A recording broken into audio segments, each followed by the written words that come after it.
Okay, now let's get busy. Oh, here we go again. Get in my chair. You know, I don't want to do the. I don't want to do the mouse. Me moving around on the mouse. Yeah, I do.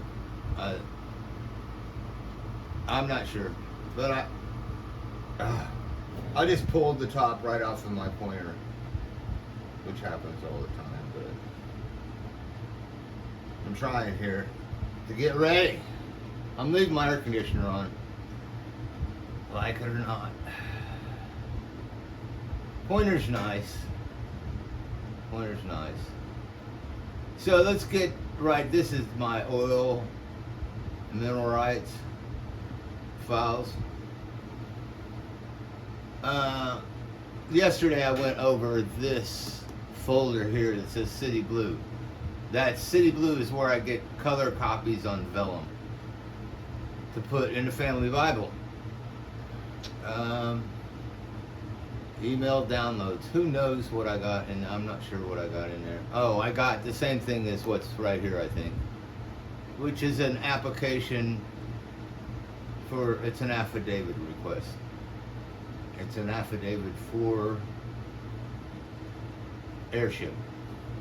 Smut oil mineral rights folders. Print files, I guess I called it. So we got documents, just documents, okay? Okay, this one, here,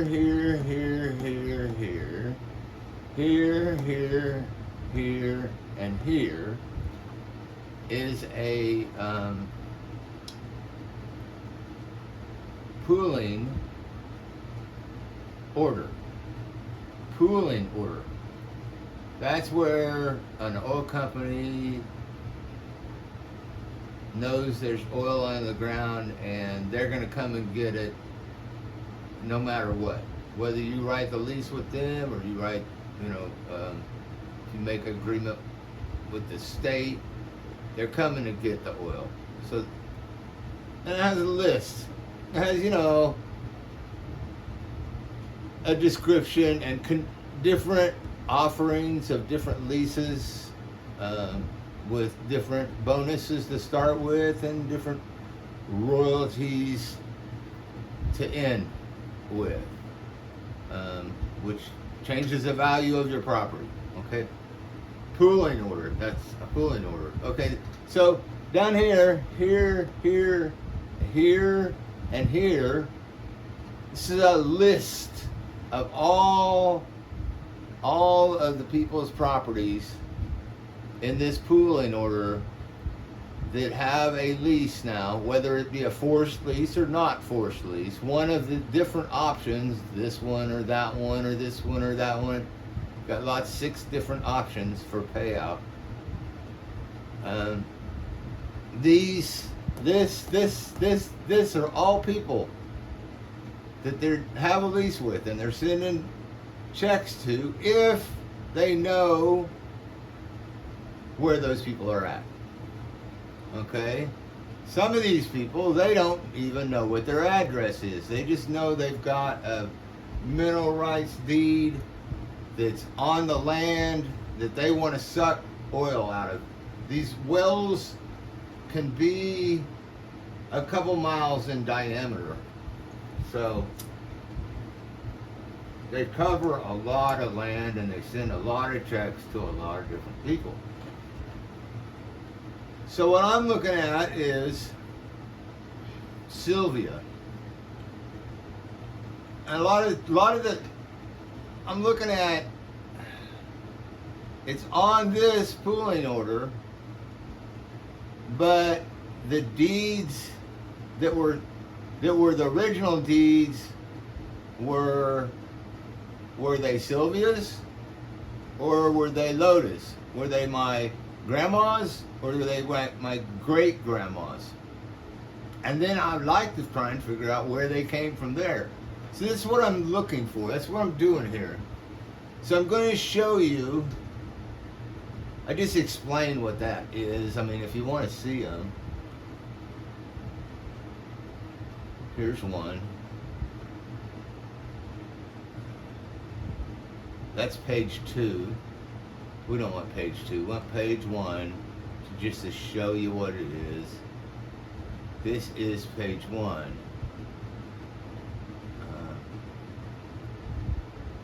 I'm having problems with my Zoom. Page 1. So now you can see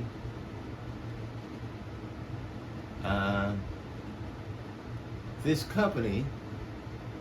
Actually, you know, this company bought the rights from Sylvia. No, that's not right. They just pooled them. They don't have her address. Anyway, this company is was White Star. Sylvia's is under White Star LLC, which is a petroleum company, like this is. These people are petroleum developers. And they sold to this, and now this company sold them to Contango. And then Contango merged with another company, and the name is now Crescent. It may have been Crescent. Yeah, it merged with Crescent. So it's a Contango Crescent merger. And that's who has this pooling, this well. Here's the description of where it's at.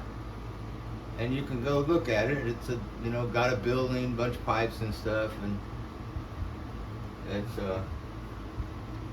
on Google Earth. So anyway,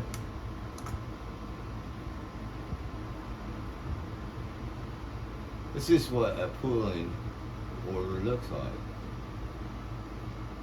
If I can, I know the pan and the zoom tools are.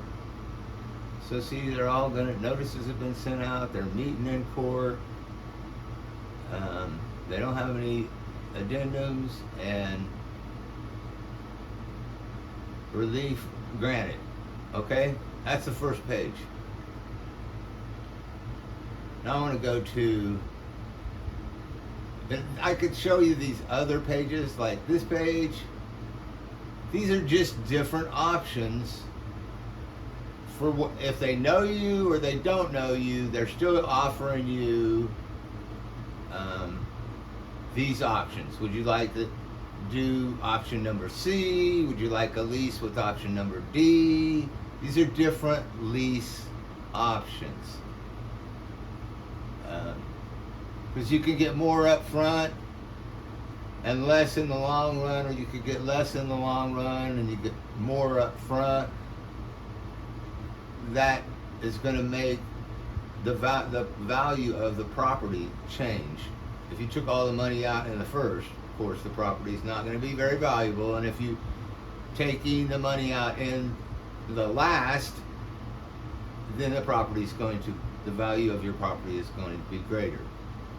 Okay, if you're getting big royalties, you're getting a quarter royalties, your property is going to be more valuable than if you get an eighth royalties, but you're not going to get as much cash up front. You may get like $100 instead of $3,000 or whatever, depending on which option you choose. That's what those are. So back to my Bible, my family Bible, which is the video before this one. Most of these are, they know the address, they know the address, they know the address, and then when you get right down to here, let's pull that up. Let's deepen this a little bit. There we go. And let's enlarge it a bit. And pull it up here. So, from yesterday, from Life of Family Bible Part 4,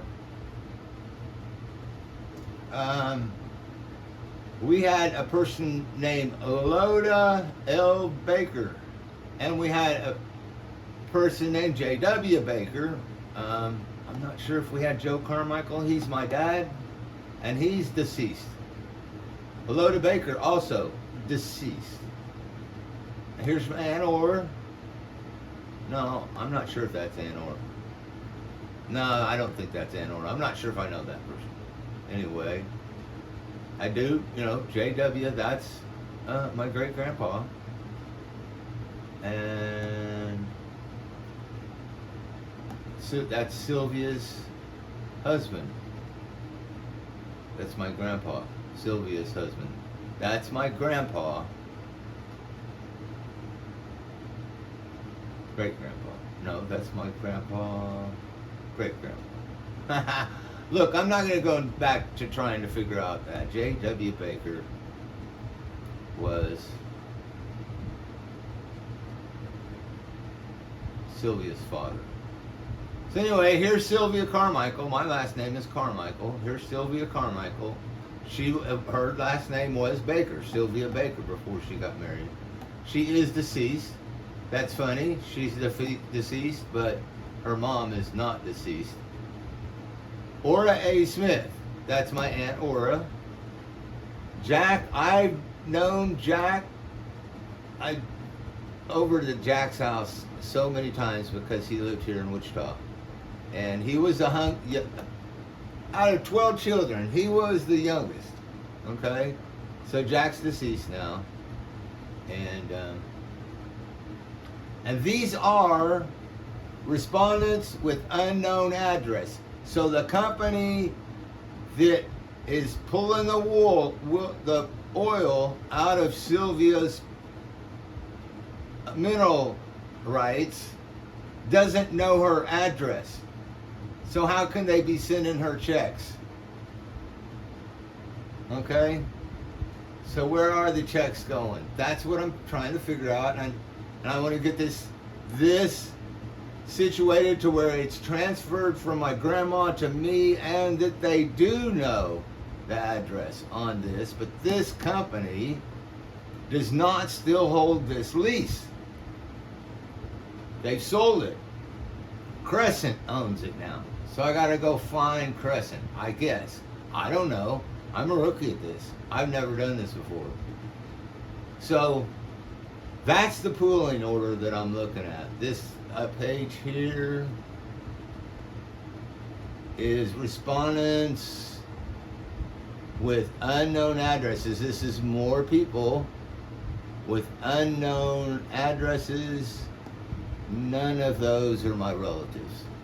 But there are more people that the oil company has money for, but does not know their address.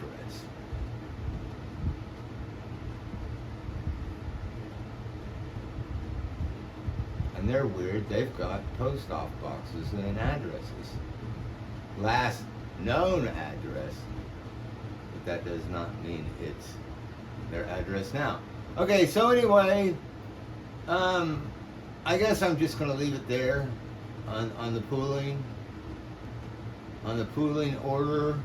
I don't want to get into another half an hour. And also, I got to be careful when I do this, because I have some documents on here like my birth certificate, backside of my birth certificate. I got my driver's license, my social security card, backsides, an old passport that has my old passport picture on it when this was actually going on. That's a picture of me when my grandma died in 1974. This is my dad's death certificate. It's my uncle's death certificate. Not sure what that is. Should I pull it up and see? It looks like a public. Okay, this is Mary Sylvia Carmichael. Her name is actually Mary Silveria Baker Carmichael. It's death certificate. Have that. I've got her will. It's pretty bizarre to look at her will. Will. Is this a will? No, that's death certificate. That's what I just looked at. Pulled it up again. Maybe this is a petition for probate of will. Okay, this is her will. And this is pretty, her will was disallowed. Okay, but I still had to get a copy of this on my unclaimed properties claim, because I need proof that my grandpa died. Guy Carmichael. James Guy Carmichael was my grandpa. And he died, right there's the date that he died. So they have a date. And this official stamp, officially from the courthouse. This is not off of a copy machine. It's impressed in the paper. Okay, this is my dad and my dad's brother. Only 2 children. And this will was not allowed, was disallowed, invalidated, in probate, because James Guy Carmichael, the executor of the will, is dead. He passed away. Okay, so that the whole will is invalid without him. So the state took it over. And you gotta have a registered copy. I'm getting too much into this because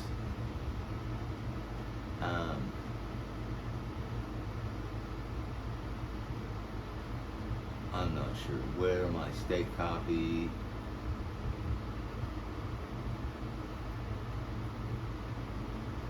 You know, state copy. What is this? This is the Osage story. This is a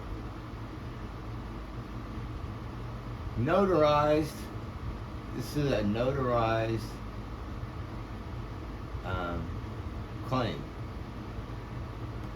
It's a claim that I'm filing. There's my name and notarized signature, and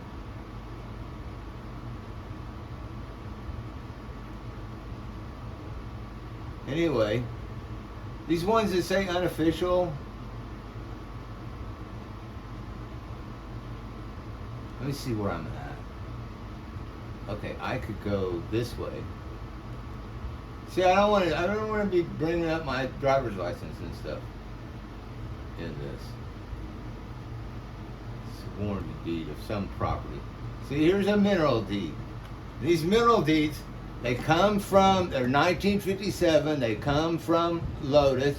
This is 2 years before she died. I have her death certificate. 2 years before she died, she wrote these papers that if her children gave her $10, and she made an agreement that when she passed away, that they would get the mineral rights on these properties. And until such time, she would continue to receive the royalties from these, or whatever profits from these properties.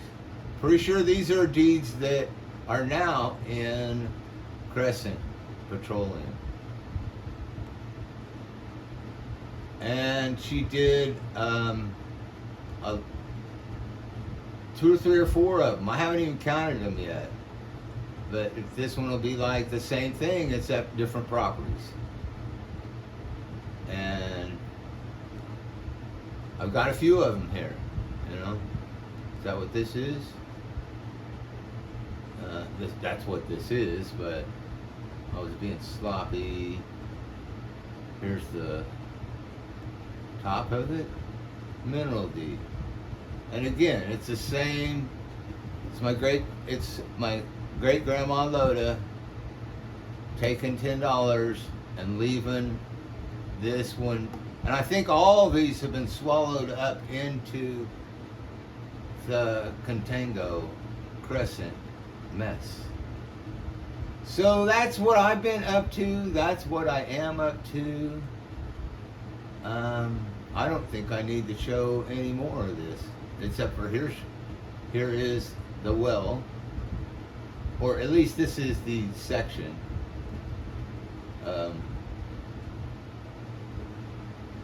Section.